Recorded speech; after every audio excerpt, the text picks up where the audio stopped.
이제 완전히 봄이 온 것 같습니다.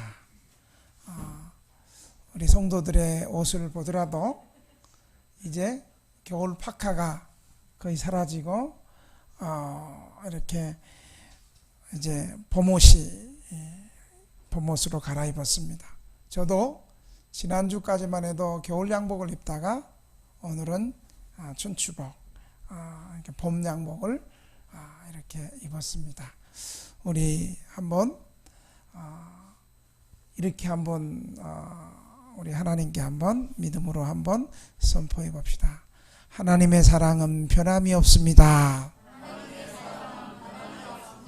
할렐루야.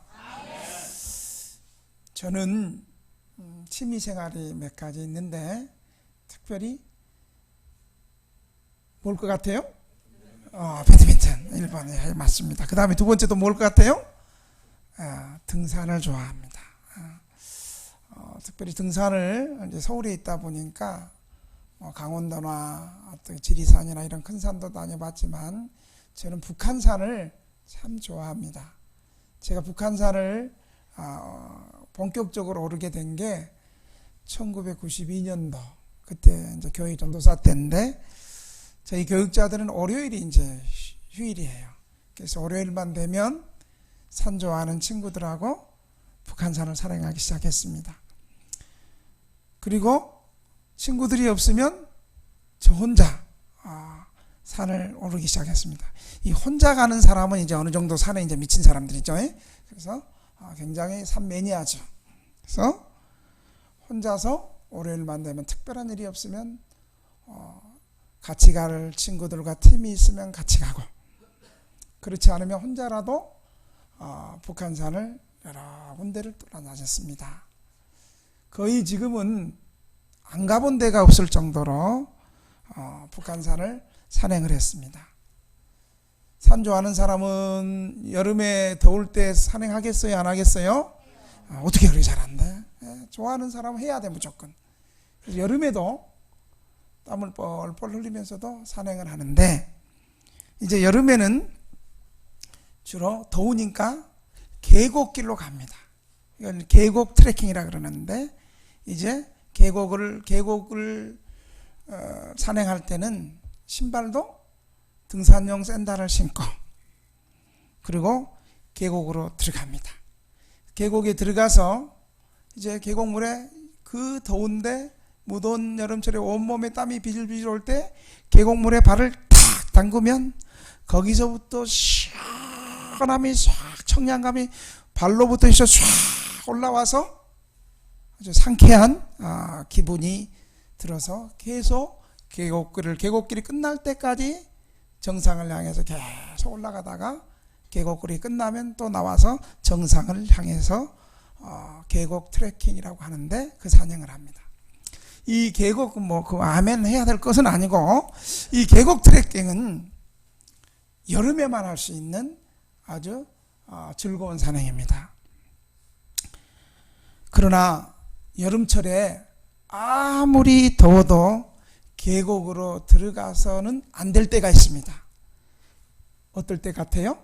그때는 비가 많이 오는 장마철이나 폭우가 치는 비바람이 많을 때는 계곡에 들어가서는 절대 안 됩니다. 왜냐하면 계곡은 좁고 수로가 없기 때문에 비가 오고 폭우가 쏟아지면 지금 괜찮은 것 같지만 갑자기 계곡물이 확 불어지면서 계곡을 덮치기 때문에 계곡이 범람해서 그 계곡에 있다가는 인명피해를 당하기 쉽습니다. 그때 계곡 근처에서 텐트를 치고 캠핑하는 사람들은 비가 오는 우기에는 다른 곳으로 이동을 해야 됩니다. 그런데 비가 오고 폭우가 치는데도 이곳을 무시하고 지금은 비가 안 오니까 힘들게 쳤으니까 비가 오면 그때 철수해야 된다고 게으르고 미루다가 어떻게 돼요? 저녁 8시 메인 뉴스에 나오는 거예요. 아무개 서울에 있는 아무개 씨가 계곡에 물이 불어났는데 지금 119 구조대가 지금 구조하고 있습니다 하고 매수금 탈 수 있는 기회가 생기는 거예요. 팔레스틴에서는 우리나라와 반대로 여름이 되면 강이 완전히 말라버려 물 한 방울 없이 모래바닥만 남게 됩니다. 그러나 9월 이후에 비가 내리고 겨울철이 되면 말랐던 강은 갑자기 불어나면서 급류하면서 굉장히 강하게 돌변하면서 큰 물을 흐르게 됩니다. 많은 사람들이 집 지을 땅을 찾다가 마음에 드는 모래로 된 평지를 보고 거기에 집을 지었다가 겨울이 오면 집을 흡수러 버리는 급류의 한가운데 집을 세웠다는 것을 알게 됩니다. 그러나 현명한 사람은 팔레스타인 지역을 잘 알고 기후를 잘 아는 현명한 사람은 여름에 집을 지어도 절대 모래 위에 짓지 않습니다. 왜냐하면 6개월이 지나면 겨울이 되면 이제 늦은 비가 확 내려가지고 모래 위에 지은 집은 급류로 인해서 모래가 녹고 집이 파손될 것을 알고 있기 때문에 현명한 사람은 한여름철에도 집을 질 때 튼튼한 반석을 찾습니다. 그곳에 튼튼한 반석에서 집을 짓는 것이 쉬울까요? 어려울까요? 어렵죠. 수고를 더 많이 하고 땀을 더 많이 흘려야 되고 반석에 주초를 놓기 위해서 반석을 깎아내려야 되고 평지 작업을 해야 되고 돌을 깎아내야 되는 많은 노력이 필요합니다. 그러나 그 노력의 대가는 폭풍우가 몰아치는 겨울이 다가오면 그 집은 튼튼하고 완전하게 세웠기 때문에 남들은 다 모래 위에 세운 집들이 급류에 쓸려 내려갈 때 반석 위에 있는 사람은 안전하게 그 집에서 살 수 있습니다. 오늘 예수님은 산상수훈의 마지막 결론을 두 건축자의 비유를 통해서 예수님의 말씀을 듣고 행하는 사람만이 그를 주님으로 부를 자격이 있다고 말씀합니다. 오늘 읽은 46절 한번 읽어볼까요? 46절 47절 같이 한번 읽겠습니다. 시작. 너희는 나를 불러 주여 주여 하면서도 어찌하여 내가 말하는 것을 행하지 아니하느냐. 내게 나와 내 말을 듣고 행하는 자마다 누구와 같은 것을 너희에게 보이리라. 너희가 나에게 주여 주여 하면서 어찌하여 내가 너희에게 말하는 것을 행하지 않느냐. 예수님께서는 6장에서 복받을 사람에 대해서 얘기하고 있습니다. 가난한 자여 너희가 복이 있고, 지금 가난한 자가 복이 있고, 지금 굶주린 자가 복이 있고, 지금 우는 자가 복이 있고, 지금 주님의 이름 때문에 미움을 당하고 버림받은 사람이 복이 있고, 그러면서 계속해서 원수를 사랑하고 정죄하지 말고 비판하고 먼저 남을 대접하고 먼저 남을 주고, 그러면 주는 것이 복되고 오히려 주는 것을 주님이 후히 갚아주실 것이라는 복된 말씀을 합니다. 근데 여러분, 아무리 주님의 복된 말씀을 아무리 많이 들어도 그것을 하나님의 주신 축복으로 받으려면 들은 말씀을 아멘으로 받고 그 말씀에 순종하고 그 말씀에 실천할 때 그것이 산상수훈의 복이 바로 나에게 이루어진다는 사실을 기억하시길 바랍니다. 특별히 오늘 6장의 마지막 부분은 주님께서 그동안 산상수훈하셨던 여러 가지 복에 대해서 마지막 결론을 얘기합니다. 예수님의 주옥 같은 말씀을 듣고 한 귀로 흘려버리면 그것은 나하고 아무런 상관이 없고 복을 받지 못하고, 예수님의 말씀을 듣고 그 말씀대로 실천하는 사람이 복이 있다고 산상수훈의 결론을 말씀하시면서 오늘 그 말씀에 순종하는 사람과 그 말씀을 실천하는 사람들의 축복과 그 말씀을 실천하지 않는 어리석음에 대해서 주님은 오늘 두 건축자의 비유를 통해서 우리에게 말씀하고 있습니다. 예수님의 말씀을 듣고 실천하는 자들은 비가 오고 홍수가 나도 결코 무너지지 않는 반석 위에 집을 지은 지혜로운 사람 같다, 이렇게 말합니다. 어떤 사람이요? 예수님의 말씀을 듣고 한 귀로 흘리지 않고 실천하는 사람. 그런데 예수님의 말씀을 똑같이 들었는데 맨 앞에서 조는 것들과 딴 생각하는 사람들은 그 말씀을 듣지만 실천하지 않는 사람들은 비가 오고 홍수가 나면 그 급류에, 큰 물결에 견디지 못하고 결국 무너지게 될 집을 모래 위에 세우는 어리석은 자와 같다고 말하고 있습니다. 여러분, 모래 위에 세운 어리석은 사람들이 자기 집이 급류에 금방 날아가고 파산되고 생명의 위협을 받을 줄 알았다면 모래 위에 허술하게 집을 지을 수 있겠습니까? 오늘 이 두 건축자의 비유를 통해서 주님은 우리에게 인생의 올바른 토대를 세우는 것이 얼마나 중요한 것을 우리에게 가르쳐주고 있습니다. 인생의 참된 토대는 예수님의 가르침에 순종하는 것밖에 없습니다. 그럼 오늘 본문에 도대체 무엇이 어리석은 건축자에게 그처럼 지혜롭지 못한 길을 택하게 했을까요? 첫째, 이 어리석은 건축자는 게을러서 수고하는 번거로움을 피하라고 했습니다. 이 어리석은 건축자는 반석 위에 세우려면 반석을 파고 바위돌을 파고 토대를 평평하게 하고 이 일을 하려면 힘이 들고 노동을 하는 수고로움이 싫었습니다. 그래서 쉽게 집을 짓기 원했습니다. 작업하기에는 모래가 훨씬 수월하고 힘이 덜 들고 쉬웠기 때문에 그는 반석 위에 세우고 튼튼하게 집 짓는 것을 포기하고 쉽게 대충 수고하지 않고 땀 흘리지 않는 모래 위에 세우는 집을 택했습니다.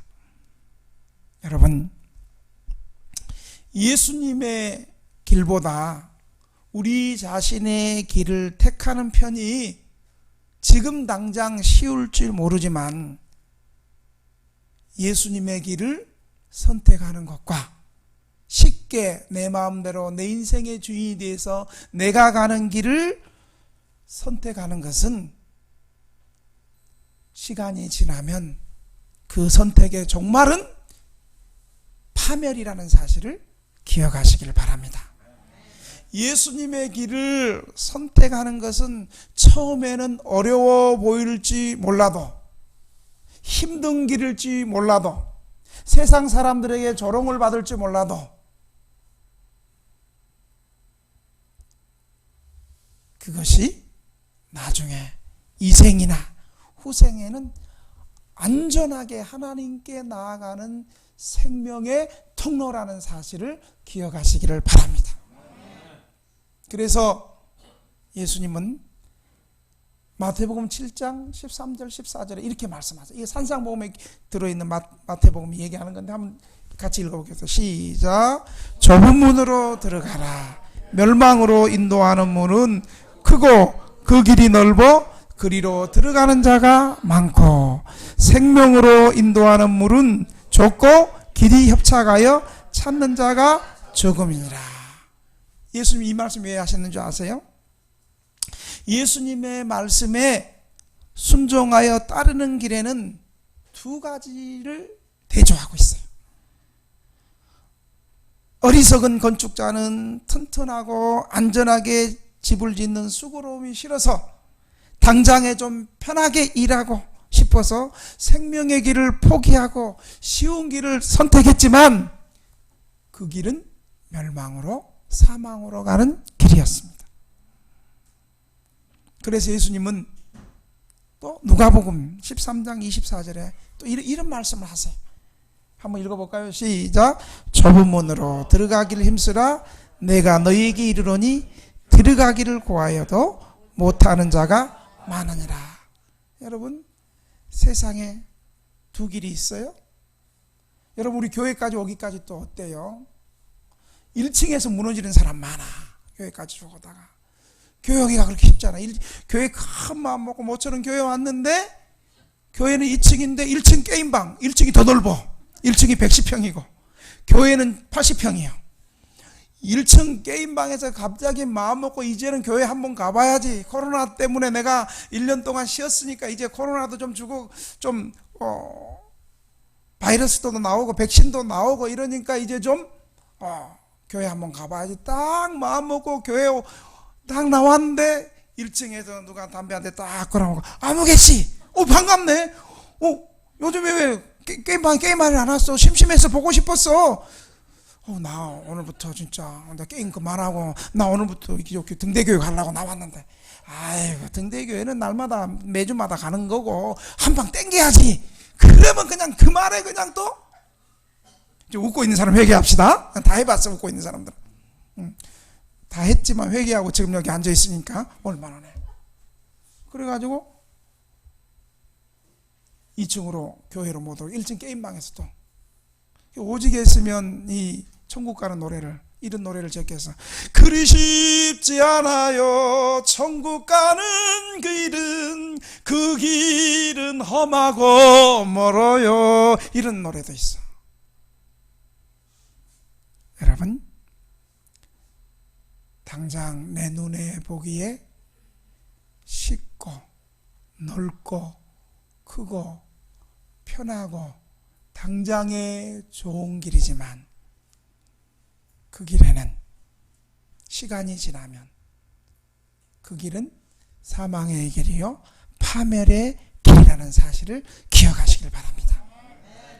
그러나 지금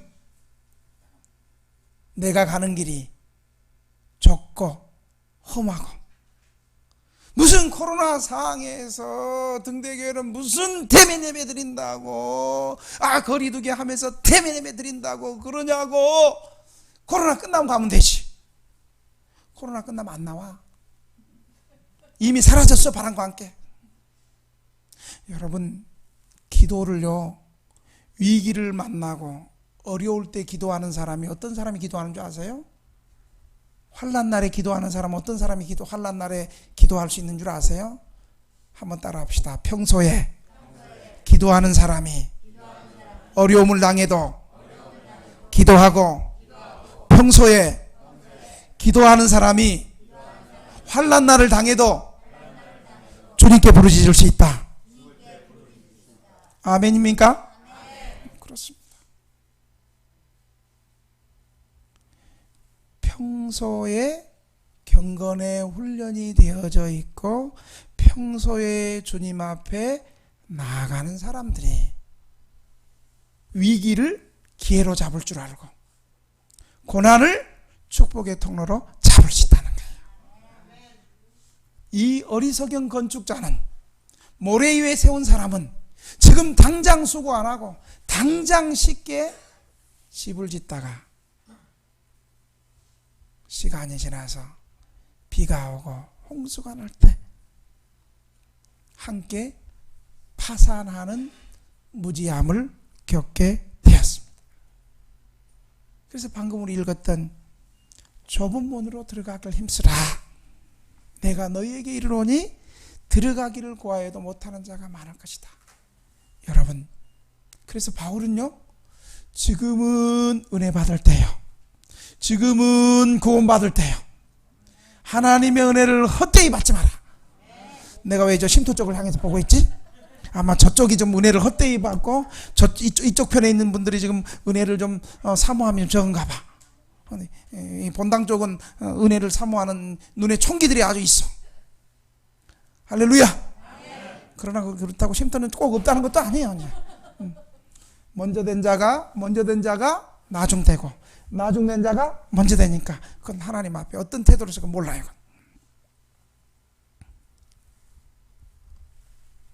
좁은 길, 협착한 길, 많은 사람들이 적게 찾는 이 길, 이곳에 생명이 있고 이곳에 은혜가 있고 이곳에 영생이 있고 이것이 고난을 통과해서 축복의 길이라는 사실을 여러분 믿으시기 바랍니다. 마지막으로 이제 안식월 2달 가니까 이제 설교도 짧게 빨리 하고 가려고. 마지막으로 어리석은 건축자는 모래 위에다가 쉽게 편하게 지었던 이 사람은 짧은 안목을 가지고 있었습니다. 이 어리석은 사람은 자신이 택한 터가 6개월 후에 어떻게 될지를 생각해 보지 않았습니다. 6개월 후에 비가 오면 어떻게 될 것을 생각해 보지 않았습니다. 지금 당장 비가 오지 않는다고, 홍수가 나지 않는다고 너무 안일하게 생각했습니다. 마치 계곡에서 텐트를 치고 야영을 하고 있는 캠핑족들, 등산객들에게 국립공원 공단 직원들이 계곡에 계시는 여러분, 오늘 밤에 일기예보가 폭우가 치는데 특별히 맨 앞에서 조는 것들에게는 더 많이 치는데 폭우가 치니까 계곡에서 물놀이 하는 분이나 계곡 근처에서 야행하시는 분들은 빨리 안전한 곳으로 피하시기를 바랍니다. 이런 방송을 했어요. 그러면 현명한 사람 같아, 어이구, 오늘 저녁에 하니까 빨리 철수하자. 지금부터 야행했던 텐트를 걷고 배낭을 정리하고 안전한 곳으로 가야지. 이것이 지혜롭고 생명을 구하는 사람이에요. 그런데 분명히 방송했는데도 에이, 날씨 보니까 뭐 안 오겠네. 날씨를 일기예보 어떻게 믿어? 정부가 하는 걸 어떻게 믿어? 정부가 하는 건 늘 반대로 하면 돼. 그러면서 일기예보를 안 믿는다면, 그리고 뭐 밤에 온다 그러니까 힘들게 텐트 쳤는데, 이거 텐트 얼마나 힘들었는데 조금 1시간만 더 있다가 2시간만 더 있다가 조금 어두워지면 그때 텐트 걷지 뭐. 이런 안일한 생각이 위험을 초래해서 결국 소중한 생명을 잃을 수도 있다는 사실을 기억하시기를 바랍니다. 제가 동네 돌아다니면서 우리 쪽방 주민들이나 또 노숙인들에게 지금 예수 믿을 때입니다. 지금 예수 믿을 때입니다. 등대교회 김영훈 목사가 여러분 집집마다 방문해서 예수 믿자 그러고 주님 앞으로 돌아오자 할 때가 하나님이 부르십니다. 그 말을 우습게 여기고, 에이 목사님, 뭐 내가 아직 젊은데, 내가 아직 나중에 진짜 갈 데 없고, 나중에 진짜 병들고, 나중에 갈 데 없고, 그럴 때 그때 교회 가겠습니다. 그 말은 무슨 말인지 아세요? 죽을만 할 때 교회 들어올 때 장례까지 치러달라, 그 소리예요. 인생의 마지막 날이 어느 날을 갑자기 빠른 화살처럼 갑자기 임할 줄은 아무도 모르는 겁니다. 그래서 인생의 모든 결단에는 짧은 안목과 긴 안목이 있습니다. 현재의 쾌락에 눈이 어두워서 미래의 좋은 것을 팔아버리지 않는 자가 복이 있습니다. 현재의 쾌락에 눈이 어서 미래의 것을 생각지 않고 팔아먹었던 사람이 누구예요? 바로 이삭의 두 아들 가운데 첫째 장남 에서와 차자 야곱이 있었지요. 형 에서에게는, 당시 이스라엘은 장자에게 축복권을 주었습니다. 그런데 형 에서는 이 장자의 축복권을 귀하게 여기지 않았어요. 에서는 참 사나이답고 멋있는 상남자였어요. 산에 올라가서 사냥을 해서 멧돼지 어떤 멧돼지는 맨 앞에서 조는 멧돼지지. 그런 멧돼지 잡지. 빠르게 도망다니는 멧돼지 못 잡지. 맨 앞에서 졸고 있는 멧돼지를 잘 잡고 이렇게 사냥을 잘하는 상남자였어요. 그래서 그 사냥을 해서 집에 가지고 와서 부모님과 가족들을 또 생계를 이어가는 그런 사람이었어요. 그런데 여러분, 사냥 갔다 와서 막 넓은 산을 뛰고 산야를 뛰고 산을 오르고 나무를 오르고 사냥을 하면 배가 고프겠어요? 안 배고팠어요? 배가 고프죠. 그러니까 예서가 사냥 갔다 와서 어느 날 그냥 배가 고픈데 마침 그때 야곱이 팥죽을 끓이고 있었어. 그래서 야곱에게, 야곱아 팥죽 좀 달라 그랬더니 이때 동생 야곱이 참 지혜로워. 형님, 내가 팥죽 끓여줄 테니까 형님의 그 장자의 축복권을 나에게 좀 파시라고. 이 장자의 축복권이 얼마나 귀한지 모르고 당장 배고픈 허기를 참지 못하고 팥죽 한 그릇에 장자권을 받기는 어리석은 행동을 했습니다. 그러나 동생 야곱은요, 에서의 장자의 축복권을 귀하게 여겨서 그것을 날마다 사모했어요. 야곱은 형에게 창세기 25장 31절에 얘기합니다. 형의 장자의 명분을 내게 팔라. 이렇게 요청합니다. 여러분, 그 요청에 형 에서의 반응을 한번 보십시오. 내가 죽게 되었으니 이 장자의 명분이 내게 무슨 유익하리요? 야곱은, 에서는 지금 배고프니까 넓은 안목을 가지고 미래의 축복을 넓은 안목으로 보지 못했어요. 그러나 이때 야곱은 넓은 안목을 가지고 그 기회를 붙잡았어요. 이때 야곱이 형이 판다 그러니까 뭐라고 얘기했냐면, 그 말로만 하지 말고 맹세하세요. 오늘 내게 맹세하라. 지금 말로 얘기하면 뭔지 아세요? 각서 쓰고 변호사 공증 딱 받아서 딴소리 못하게 오늘 내게 맹세하라. 4,000년 전에는 그런 말이에요.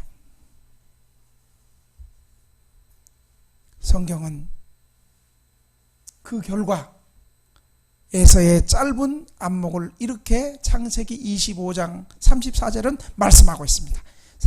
한번 보겠습니다. 시작. 야곱이 떡 4절. 창세기 25장 34절. 저건 33절이고 34절 한번 읽어봅시다. 시작.